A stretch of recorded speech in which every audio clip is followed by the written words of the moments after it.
Hello everyone, welcome back to my channel.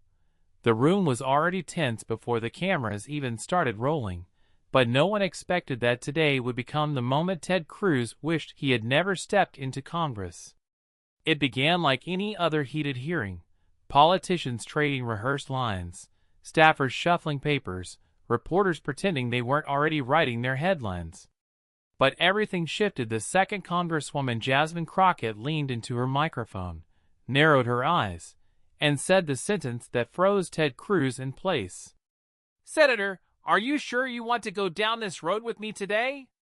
That was the moment. The moment everyone in the room felt the floor disappear under Ted Cruz's career. Because if there is one thing Washington has learned by now, it is this: Jasmine Crockett doesn't bluff, doesn't stutter, and definitely doesn't pull punches. When she says she's about to expose something, you better believe she's already holding the receipts. Cruz tried brushing her off with one of those smug half-smiles he uses whenever he thinks he's about to score a viral GOP clip of his own. But Jasmine wasn't here for theatrics. She was here for truth. The kind of truth that rattles political brands built on bluster instead of integrity. She took a breath, placed both palms flat on the desk, and began revealing details that left the entire chamber stunned. She started by highlighting Cruz's long history of grandstanding, how he performs outrage for cameras while quietly voting against bills that actually help Americans.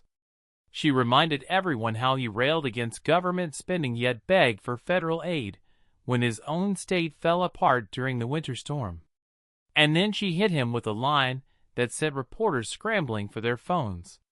"Senator Cruz, you call yourself a fighter for the people of Texas. Meanwhile, you take money from the same corporate industries that are poisoning Texas communities. So tell me, who exactly do you work for?" Cruz, suddenly stiff, shifted in his seat.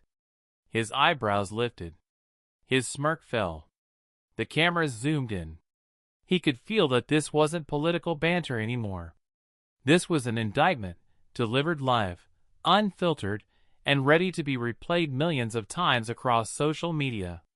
Jasmine continued, stepping deeper into territory Cruz never imagined she'd openly walk into. She recalled how he abandoned Texas during a deadly storm and jetted off to Cancun while his constituents were freezing to death. She reminded him, and everyone watching, how he blamed his daughters for the trip. The audience watching the hearing at home could feel the burn through the screen. "And Senator, what's worse? The fact that you left millions of Texans suffering, or that you tried to make your own children your excuse?" Cruz's jaw tightened. He attempted to interrupt, but Jasmine held up her hand, stopping him cold. "No, no, no. You've had years to talk. It's my turn." Reporters typed faster. Staffers looked like they were trying not to make eye contact with anyone. Even the Republicans sitting nearby suddenly became very invested in their notes. Then came the moment that shifted the hearing from intense to historic. Jasmine held up a folder, thin, sharp-edged, and packed with every detail she needed. She opened it and began reading quotes Cruz had made over the years, comparing them to the votes he took behind closed doors. The contradictions were brutal. She exposed how he acted outraged about border security while rejecting bipartisan immigration reform. How he complained about inflation while taking campaign checks from corporations raising prices. How he claimed to fight corruption while protecting those who funded his political survival. But it was the next part that left Cruz visibly rattled. Jasmine shifted from his voting history to his loyalty. Loyalty to whom? That's where things got explosive. She reminded the room how Ted Cruz went from calling Donald Trump a sniveling coward who insulted his wife and father to becoming one of Trump's most obedient defenders.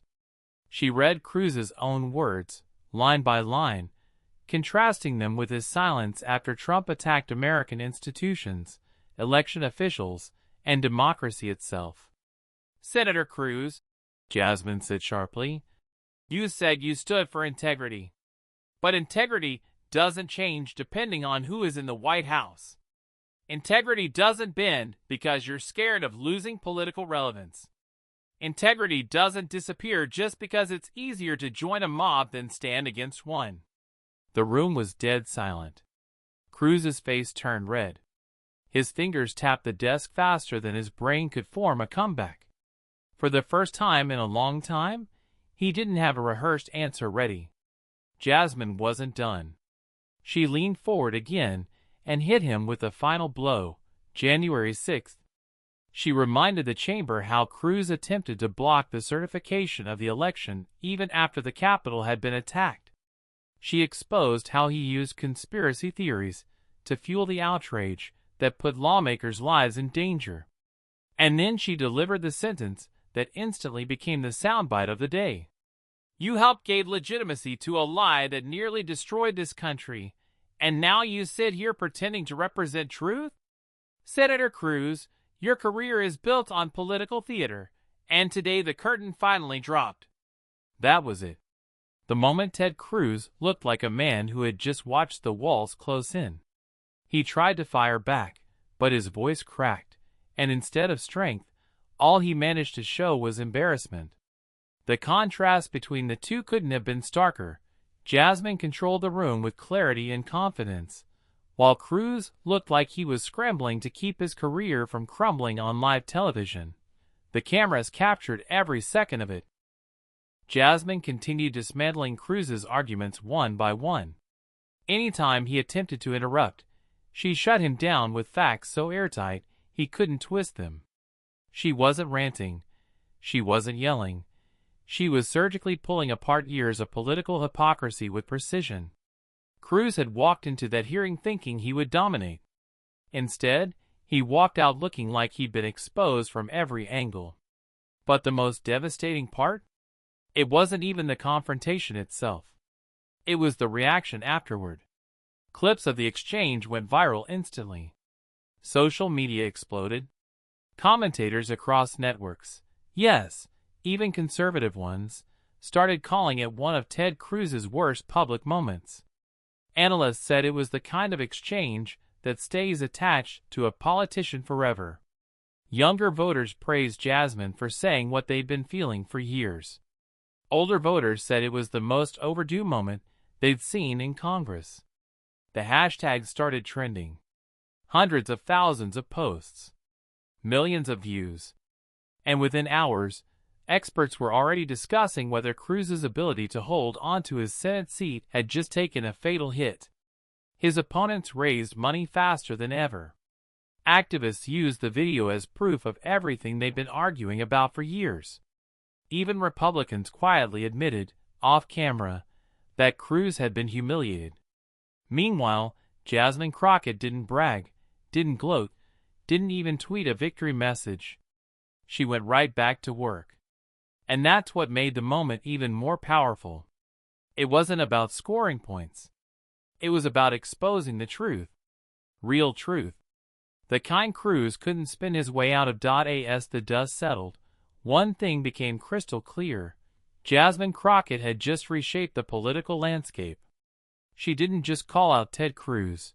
She dismantled the foundation of his entire political persona.